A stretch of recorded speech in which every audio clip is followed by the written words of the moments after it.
ठीक है बेटा, तो हमारा चैप्टर नंबर 4 है केमिकल बॉन्डिंग। बेटा बॉन्डिंग का मतलब होता है जुड़ना। क्या? जुड़ना। तो दो एटम जब आपस में जुड़ते हैं हम उसे बॉन्डिंग बोलते हैं। ठीक है, जैसे इसको बेटा हिंदी में बंधन बोलते हैं। क्या बोलते हैं? बंधन। तो बंधन बोल दो। जैसे भाई और बहन के बीच में क्या होता है? रक्षा का बंधन होता है ना, वैसे ही ये बंधन है। अब एटम बेटा हम पढ़ चुके हैं, तो दो एटम जब आपस में मिलते हैं तो मॉलिक्यूल बनता है। ठीक, और दोनों एटम्स का आपस में जुड़ना क्या होता है? बॉन्ड कहलाता है। क्या? बॉन्ड कहलाता है। और एक्चुअली मैं तुम्हें बता चुका हूँ कि बॉन्ड का मतलब ये नहीं कि दो एटम आपस में चिपक गए, इसका मतलब है इन दोनों के एटम्स के बीच में क्या हुई है? या तो शेयरिंग हुई है या तो ट्रांसफर ही हो गया। या तो एक एटम ने अपना इलेक्ट्रॉन दे ही दिया या तो एटम्स शेयर कर लिया। दोनों ने क्या किया कि भाई मैं भी नहीं दे सकता, तू भी नहीं दे सकता, एक काम करते हैं पार्टनरशिप कर लेते हैं, हाथ मिला लेते हैं। ठीक है, अगली चीज़ देखो बेटा, सबसे पहले शुरुआत की बात करते हैं। शुरुआत की, जब हमारा डॉल्टन का एटॉमिक मॉडल चल रहा था, बहुत प्रिमिटिव था, इतनी चीज़ें हमें पता नहीं थी, शैल सब शैल इतनी सारी नॉलेज हमारे पास नहीं थी। तो सबसे पहले जो किसी ने ट्राई किया ये बॉन्ड थ्योरी देने का, वैसे आगे हमने बहुत बॉन्ड थ्योरी पढ़ेंगे, एडवांस बॉन्ड थ्योरीज पढ़ेंगे, लेकिन अभी हमें क्या पढ़नी है? शुरुआती बॉन्ड थ्योरी पढ़नी है। तो सबसे पहले जिन्होंने बॉन्ड थ्योरी दी थी उनका नाम था कॉसेल लुईस, नाम था उन साइंटिस्ट का। उन्होंने क्या होता है? कॉसेल लुईस थ्योरी या कॉसेल लुईस अप्रोच बोला था दो एटम्स के जुड़ने का, दो या दो से ज़्यादा का जुड़ने का। क्या नाम था उनका? तो कॉसेल तो याद रहता नहीं, लुईस नाम याद रखना। और तुमने ये 10th क्लास में ही पढ़ा था। लुईस डॉट स्ट्रक्चर याद है ना, NaCl वाला, वो इन्होंने ही दिया था। ठीक है, चलो आगे चलते हैं। तो मैंने बता रखा है डॉट स्ट्रक्चर। तो बेटा उस टाइम पे वो ये मान लो एक एटम था। क्या था? एटम। तो उनके पास न्यूक्लियस जैसी चीज़ के बारे में कुछ जानकारी नहीं थी, तो वो मानते थे कि न्यूक्लियस है ही नहीं, बस शेल के बारे में वो जानते थे। हाँ, कि भाई शेल्स थी जिसके अंदर इलेक्ट्रॉन बटा हुआ है, लेकिन न्यूक्लियस के बारे में उनके पास जानकारी नहीं थी। तो वो ज़्यादा बात करते नहीं। उनकी बात कहाँ शुरू होती है? वैलेंस शेल पे शुरू होती है और वैलेंस शेल पे ही ख़त्म हो जाती है। ये बीच वाले को ये क्या बोलते हैं? इस पोर्शन को, वैलेंस शेल से नीचे वाले पोर्शन को ये बोलते हैं कर्नल। क्या बोलते हैं? कर्नल बोल देते हैं। बाकी इसमें क्या है क्या नहीं है इससे इनका कोई लेना देना नहीं है। ये तो कहते हैं भाई सिर्फ वैलेंस शेल की बात करो। अब वैलेंस शेल क्या होते हैं बेटा? तो हम तो आपको याद है हमने क्या पढ़ा था? KLMN।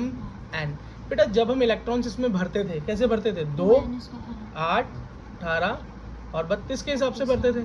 तो बेटा कम से कम तो कितने भी इलेक्ट्रॉन आ सकते हैं, लेकिन ज़्यादा से ज़्यादा K में 2 आ सकते हैं, L में 2 आ सकते हैं। तो बेटा ये शेल अगर कंप्लीट नहीं होती थी, मान लो मैंने कुछ भरा, मान लो कार्बन भरा। क्या भरा? कार्बन का मैंने कन्फिग्रेशन किया। तो कार्बन के अंदर टोटल 6 उसका नंबर है, कार्बन का 6 इलेक्ट्रॉन है, भरो। तो अगर K में ज़्यादा से ज़्यादा 2 आ सकते हैं तो 2 मैंने यहाँ भर दिया। L में ज़्यादा से ज़्यादा 8 आ सकते हैं, लेकिन 2 निकलने के बाद बचे तो सिर्फ 4, तो हमने यहाँ 4 भर दिया। तो बेटा ये देखो यहाँ पर एक्चुअली आने कितने थे, जगह कितने की थी? 8 इलेक्ट्रॉन्स की, और आए कितने? 4। तो कितने की कमी है? 4 की कमी रह गई। अब यही 4 बेटा भटकते रहेंगे आत्मा की तरह। क्यों? वो कहेंगे या तो हमें 8 बना दो, क्या? या तो हमें 8 बनाकर पूरा कर दो, मेरी क्लास पूरी कर दो, नहीं तो मुझे यहाँ से भगा दो, कहीं ऐसी जगह पर पहुँचा दो जहाँ पर और 4 की कमी हो, मैं वहाँ जाके सेटलमेंट कर लूँगा। ठीक है, तो इसके बारे में हम पढ़ भी चुके हैं और आगे फिर से पढ़ेंगे। ठीक है, अगला देखो बेटा, इसके अंदर यहाँ पर इस लुईस ने दिया डॉट स्ट्रक्चर। अब ये डॉट स्ट्रक्चर के बारे में तो अभी नीचे जाके फिर से पढ़ेंगे। डॉट क्या है? डॉट, तो डॉट को समझो, डॉट होता है वैलेंस इलेक्ट्रॉन। तो आप बोलोगे भैया वैलेंस इलेक्ट्रॉन क्या है? वैलेंस इलेक्ट्रॉन यही है, valence shell, outer most shell. अब बेटा आउटर मोस्ट शेल कुछ भी हो सकती है। ठीक, जैसे कार्बन के केस में आउटर मोस्ट शेल क्या थी? L। L में कहानी खत्म हो गई ना उसकी। तो अगर मैं बात करूं हाइड्रोजन की, तो उसकी कहानी तो K में ही खत्म हो जाएगी। उसका आउटर मोस्ट शेल क्या हुआ? K। ठीक है, तो बेटा एटम पे डिपेंड करता है। अगर ये मैं सोच लेना कि आउटर मोस्ट यहाँ L है, तो बेटा किसी की M भी हो सकती है, और इलेक्ट्रॉन होंगे तो किसी की N भी हो सकती है। समझ में आ गया? ठीक है, तो ये वैलेंस शेल क्या है? किसी की भी आउटर मोस्ट शेल है। अब कार्बन के केस में ये L होगी और हाइड्रोजन के केस में ये K ही होगी। इतनी बात समझ में आ गई? ठीक, तो डॉट होता है वैलेंस इलेक्ट्रॉन। क्या होता है बेटा? Valence electron. ठीक है बेटा। अब अगर मैंने H के पास एक डॉट लगा दिया, बेटा H का मतलब हाइड्रोजन होता है, हाइड्रोजन का सिंबल, और यहाँ पे एक सिंगल डॉट लगा दिया, तो इससे मुझे क्या पता चल रहा है? कि हाइड्रोजन के वैलेंस शेल में एक वैलेंस इलेक्ट्रॉन है। समझ गए? और यहाँ पर हीलियम ले लिया, क्या हीलियम, तो हीलियम के पास टोटल इलेक्ट्रॉन कितने हैं? 2।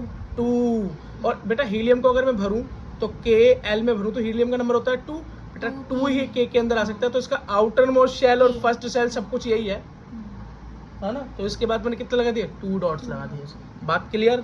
आगे बढ़ते हैं। ठीक, अब बेटा इस थ्योरी को, ये जो हमारी डॉट थ्योरी या कोसल लुईस ने जो थ्योरी दी थी, इसको हम electronic theory of chemical bonding भी बोल देते हैं। क्यों? क्योंकि बेटा इसमें हम सिर्फ और सिर्फ इलेक्ट्रॉन का इन्वॉल्वमेंट ही तो पढ़ते हैं, कि इलेक्ट्रॉन का ही इन्वॉल्वमेंट पढ़ेंगे। इलेक्ट्रॉन शेयर हुआ, इलेक्ट्रॉन दिया गया, लिया गया, सिर्फ इलेक्ट्रॉन की बात हो रही हो। जहाँ इलेक्ट्रॉन की बात हो वहाँ क्या है? इलेक्ट्रॉनिक। तो electronic theory of chemical bonding भी यही है, कुछ और मत समझ लेना कोई बोले तो। ठीक, अब बेटा इसी को बोलता है, उन्होंने बोला ऑक्टेट रूल। अब ये ऑक्टेट रूल का मतलब पता है? तो बेटा आपने पढ़ा होगा meth, eth, prop, but, pent, hex, hep, oct, non, dec. तो ऑक्ट का मतलब क्या था कार्बन में? 8 कार्बन की चेन, 8। तो बेटा 8 इलेक्ट्रॉन पूरे करने की जो बात होती है ना, वही होता है ऑक्टेट रूल। अब एक बात तो देखो, कार्बन क्या चाहता था? कि मेरे 8 हो जाएं, एल में मेरे कितने हो जाएं? 8 हो जाएं, तो थे 4।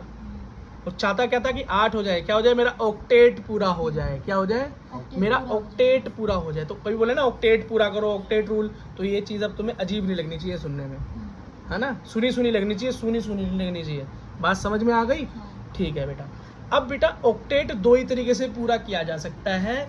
ठीक है, ये चीज़ें बेटा हम वैसे भी 10th में पढ़ के आए हुए हैं, है ना? और हम उसको और कह रहे हैं और शार्प कर रहे हैं, रिवाइज करते हैं, समझो। तो ऑक्टेट पूरा करने के सिर्फ 2 तरीके हमारे पास, या तो हम ट्रांसफर कर दें, इलेक्ट्रॉन दे दें। अगर हमारे पास फालतू है, क्या है हमारे पास? ज़्यादा है, तो हम क्या करें? दे दें। अगर हमारे पास कमी है तो किसी से ले लें। और बेटा ऐसी कमी है कि मैं जिससे मिला, जिससे मैं मांगने गया ना इलेक्ट्रॉन, वो भी बेचारा मेरी तरह क्या था? गरीब था। क्या था? वो खुद इधर उधर मांगता हुआ ढूंढ रहा था कि कोई मुझे दे दे। तो मैंने क्या कहा, यार तू भी दुखी और मैं भी दुखी, एक काम करते हैं, दुख बांट लेते हैं। दुख बांटने से कम होता है, तो शेयरिंग कर लेते हैं। वो दोनों क्या करते हैं? अपने इलेक्ट्रॉन्स की शेयरिंग कर लेते हैं और काम चला लेते हैं। ठीक, आगे बेटा कुछ एग्जाम्पल चेक करो, है ना? ये बेटा लुईस डॉट स्ट्रक्चर का समझ लो नंबर 1 एग्जाम्पल है। 10th क्लास में तुम्हारे पीछे पड़ा था, फिर आ गया, देख लो, और 12th में फिर आ जाएगा तुम्हारे पास। देखो सोडियम क्लोराइड, जिसको हम नमक बोलते हैं, क्या बोलते हैं? नमक बोलते हैं, है ना? अब ये सोडियम और क्लोराइड जब आपस में मिलते हैं ना, तो ऐसे ही नहीं मिलते। अब कैसे मिलते हैं समझो बेटा। सबसे पहले आपको ये पता होना चाहिए कि किसका एटॉमिक नंबर क्या है। तो सोडियम का एटॉमिक नंबर क्या है? 11 है। क्लोरीन का 17 है। अब इसको जरा शेल में कन्फिगर करो, KLM में डालो। ठीक, देखो सबसे बेटा K के अंदर 2 इलेक्ट्रॉन आ सकते हैं मोस्ट, तो हमने 2 यहाँ डाल दिए। अब कितने बचे वहाँ पे? 9। अब L में कितने आ सकते हैं? ज़्यादा से ज़्यादा 8 आ सकते हैं, डाल दिए। अब बेटा 2 और 8 10, बचे कितना? 1।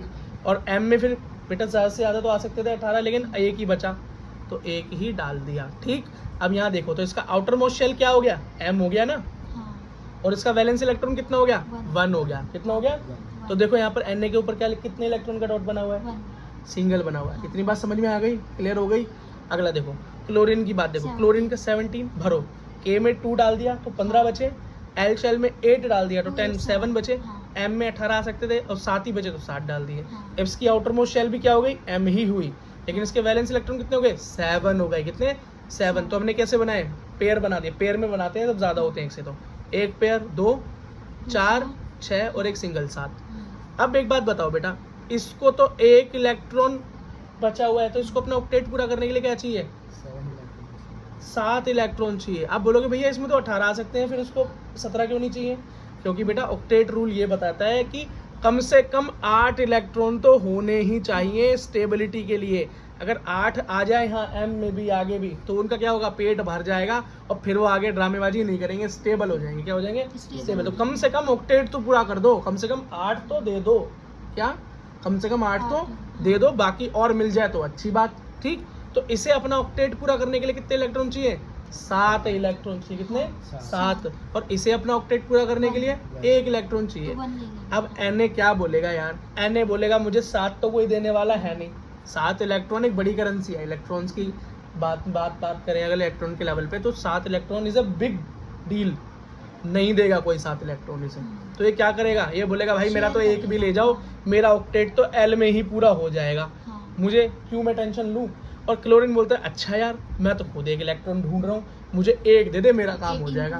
Very good. तो एन क्या करेगा, तू बोलेगा ले भाई तू मेरा एक रख ले, एक अपना दे दिया, और क्लोरीन कहेगा दे भाई जल्दी मुझे दे दे, तो उसका क्या हो जाएगा, ऑक्टेट पूरा हो गया। देखो कितने इलेक्ट्रॉन हो गए, एक पेयर एक्स्ट्रा हो गया है ना।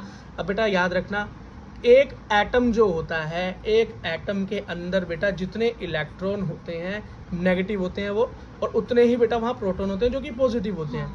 अब बेटा मान लो सोडियम के अंदर टोटल 11 इलेक्ट्रॉन थे, एक उसने दे दिए तो कितने बचे, अब 10 ही तो बचे बेटा, 2 और 8 ही तो बचे। अब इसके अंदर लेकिन प्रोटॉन तो नहीं दिया ना उसने, प्रोटॉन तो उसके अंदर बाकी है ना, तो चार्ज किसका ज्यादा हो गया, अब प्रोटॉन का चार्ज ज्यादा हो गया ना, इलेक्ट्रॉन का कम हो गया। तो सोडियम क्या हो गया, 1 पॉजिटिव, सिंगल पॉजिटिव आ गया ना ऊपर, इसका मतलब एक इलेक्ट्रॉन दे दिया, इसलिए क्या हो गया, पॉजिटिव हो गया। पॉजिटिव को क्या बोलते हैं, कैट आयन। क्या बोलते हैं, कैसे याद रखेंगे कि मैं सीधा जा रहा था, बिल्ली ने रास्ता काट दिया, ठीक, तो कैट आयन से कैट याद आ गई, कैट से ये फॉर्मूला याद आ गया। अब इसका उल्टा क्या होता है, एनायन। अब क्लोरीन नेगेटिव हो गया, क्यों बेटा, उसके पास पहले उसने एक इलेक्ट्रॉन फालतू ले लिया ना, तो नेगेटिव एलिमेंट, नेगेटिव पार्टिकल ले लिया, तो क्या हो गया, और वो नेगेटिव हो गया। अब ये क्या बन गया, सोडियम एनायन हो गया, नेगेटिव हो गया। और ये बेटा इस तरीके का जो संबंध बनता है इसे हम आयनिक बॉन्ड बोलते हैं। क्या, आयनिक बॉन्ड बोलते हैं, समझ में आ गया।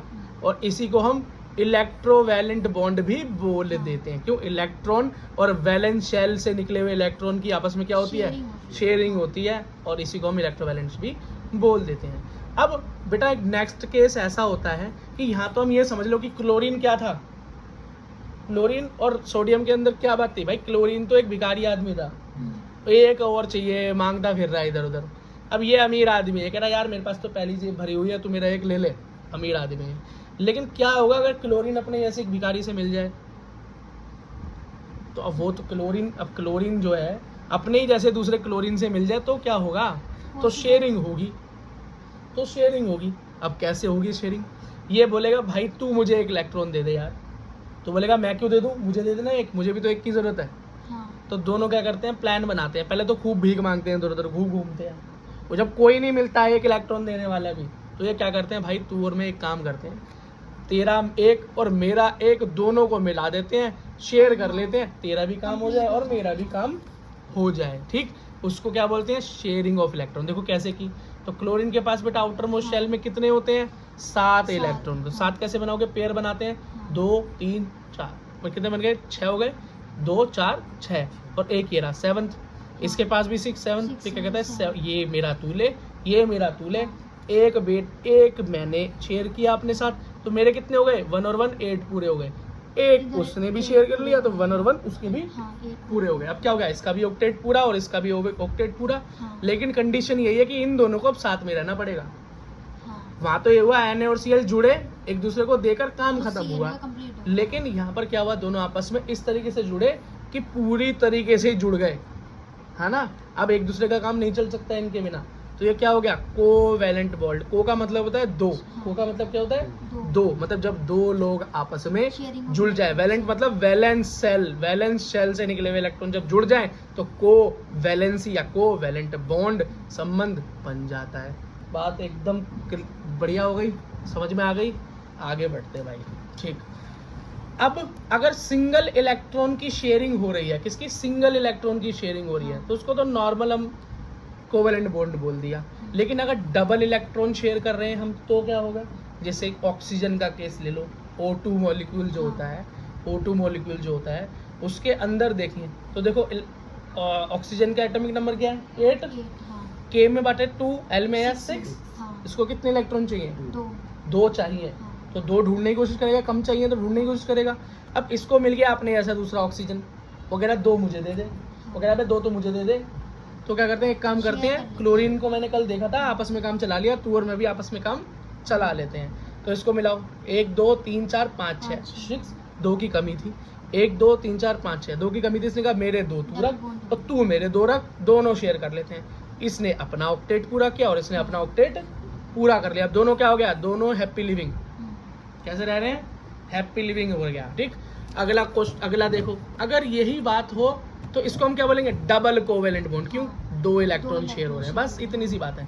और 3 हो जाए तो ट्रिपल कोवेलेंट बॉन्ड बोलेंगे। या कहाँ देखने को मिलेगा हमें सोडियम के केस में, सॉरी नाइट्रोजन के केस में देखने को मिलेगा। किसमें? नाइट्रोजन के केस में देखने को मिलेगा। ठीक है, नाइट्रोजन का नंबर कितना होता है? 7, 2 और 5। इसको पूरा करने के लिए कितने चाहिए? 3 इलेक्ट्रॉन। कितने? 3 इलेक्ट्रॉन चाहिए। अब इसको अपनी तरह सोडियम मिल गया। इन्होंने भी ऑक्सीजन और क्लोरीन की कहानी सुनी हुई थी, दोनों काफ़ी इंस्पायर हो चुके थे इन दोनों की कहानी को सुन के। मोटिवेशन में इन्होंने क्या किया, आओ हम दोनों भी मिल जाते हैं। तो लास्ट देखो 1 2 2 1 2 3, तीनों 2 3 और 2 5 हो गए। तो 5 इसके 5 इसके, इसने कहा 3 तू मेरे रख और 3 वो कहता तू मेरे रख, शेयर कर ले, है ना, उधार। और दोनों ने अपना काम चला लिया। इसे पार्टनरशिप भी कह सकते हो। समझ में आ गया बेटा? समझ में आ गया? ठीक है बेटा, लेकिन एक चीज याद रखना, हाइड्रोजन एक स्पेशल केस है। क्या? हाइड्रोजन एक स्पेशल। क्यों है भाई हाइड्रोजन एक स्पेशल केस? क्योंकि हाइड्रोजन की कैरेक्टरिस्टिक को अभी तक डिफाइन ही नहीं कर पाए कभी। बहुत रिएक्टिव है। क्यों भाई? एक ही इलेक्ट्रॉन है इसके पास। अगर वो एक इलेक्ट्रॉन भी किसी को इसने दे दिया तो खुद तो ये कभी बचने वाला ही नहीं है। भाई मेरे पास तो 1 ही रुपया है, वो भी दे दूंगा तो क्या बचेगा? ये हमेशा क्या करता है, इधर उधर घूमता है, किसी के साथ भी रिएक्ट हो जाता है। बहुत रिएक्टिव है, काफ़ी रिएक्टिव है, स्टेबिलिटी है ही नहीं। इसलिए तुमने देखा होगा अलग है कि हाँ कि टेबल जो बनी है ना, पीरियोडिक टेबल जो बनी हुई है, उसके अंदर भी हाइड्रोजन को बीचों बीच में रख रखा है। ना इसको मेटल में रख रखा, ना इसे नॉन मेटल में रख रखा, इसे मेटलॉइड में भी नहीं रखा हुआ, इसे कहीं रखा ही नहीं है, इसे बिल्कुल अलग ही छोड़ रखा है देवता को। ठीक है बेटा?